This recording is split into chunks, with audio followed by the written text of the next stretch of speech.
What's going on, y'all? It's JD Pickell with On 3. Today on the Hard Count, we're giving you our way too early Heisman Trophy predictions.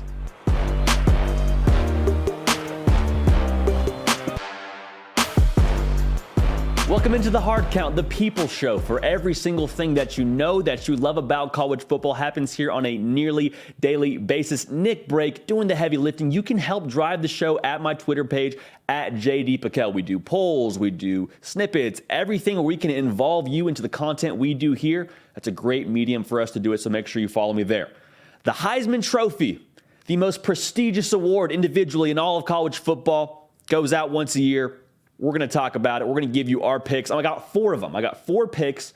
Also have the determining factor for what would allow them to win or what would keep them from winning the Heisman Trophy. And then I got a dark horse for you at the end, so make sure you stick around. The favorite in the clubhouse to me is C.J. Stroud, Ohio State's quarterback. And a lot of people are going to come at me and say, Bryce Young, this, that, the other. It is so hard to repeat. We'll get to him in a second. But for C.J. Stroud, the firepower they have on offense is ridiculous. I mean, it's absurd. Jackson Smith and Jigba. Saw what he did in the Rose Bowl a year ago. Marvin Harrison Jr., he's probably going to put up big numbers. Saw what he did in that Rose Bowl as well, if that's a preview of what things are to come. Have a phenomenal run game. The thing that I'm looking for him, the determining factor, if you will, is consistency. Because he put up video game numbers a year ago, 70+% completion percentage, over 40 touchdowns, good ratio to interceptions. But consistency, game to game, is what I want to see from him. Because the Heisman Trophy voters, if you give them a reason to not vote for you, they'll take it. We saw last year there were times where he looked like a first-year starter. And that's okay, that's allowed, but to win the Heisman Trophy, you got to bring it every single game. You can't come out lackluster against Tulsa. You can't have a slower start against Oregon. Need big-time numbers, need big-time performances every single game from you for C.J. Stroud. So he's our favorite.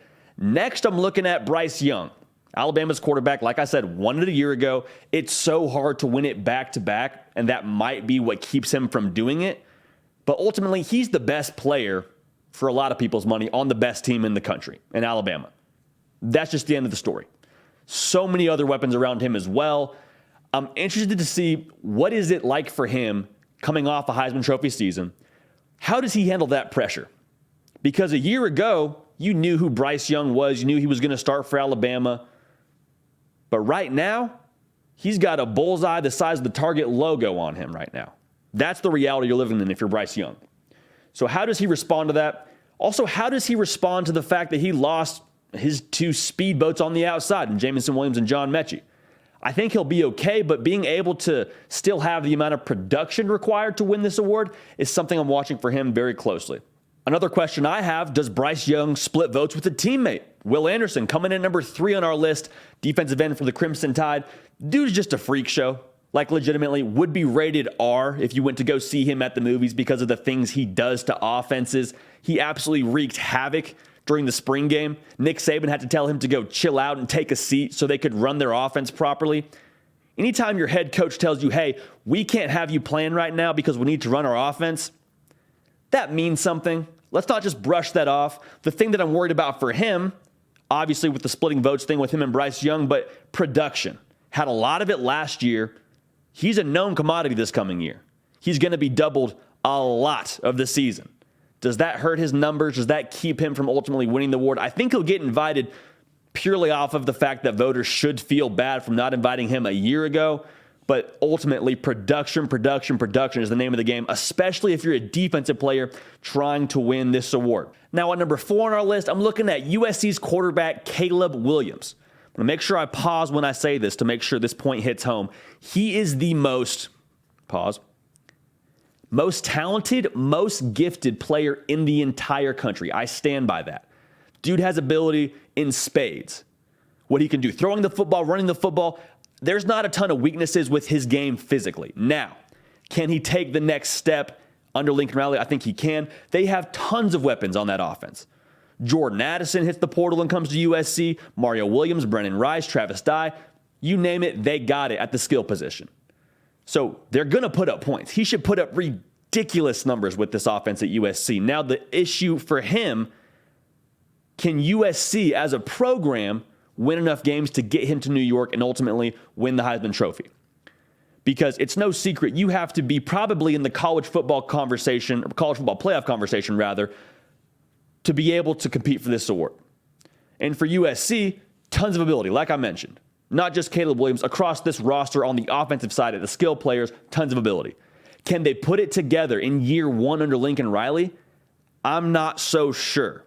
I'd love that thing to be great for the game of football, to be great for the sport as a whole, but I'm not 100% sold that's going to be the reality for Caleb Williams. But if it comes down to just ability and stats, he should find himself in New York City.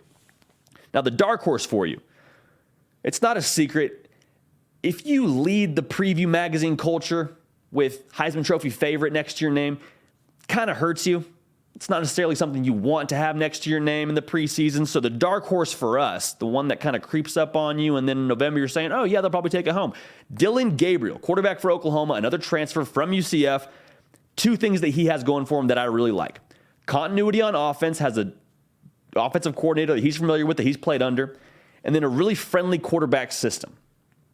It's going to allow him to likely have a really big completion percentage, a really big yards per completion number, and then he should throw a lot of touchdowns. So the same question with Caleb Williams, does Oklahoma win enough games? I think they can. I think they're capable of it, but we're just going to see if they can mesh quickly enough under Brent Venables and Jeff Levy. So to recap, CJ Stroud's our favorite in the clubhouse. Bryce Young's a number 2. Will Anderson should get invited. Don't know he'll win it. He's number 3. Caleb Williams, it all depends on what USC can do on the field for him, because dude is an absolute baller. And the dark horse that you should take to the bank is Dillon Gabriel, quarterback from Oklahoma. You can see a trend here. It's a quarterback award. That's it for us here on The Hard Count. Appreciate you tuning in. Subscribe to the channel to stay up with every single thing we're doing here. We don't want you to miss a minute of it. The back and forth, the community we have here, that's what makes this special. We're going to keep this party rolling. We will see y'all next time. Hey y'all, thanks so much for watching. Subscribe to the channel here to make sure you don't miss an episode of The Hard Count. Also be sure to check out other videos on the On3 YouTube channel.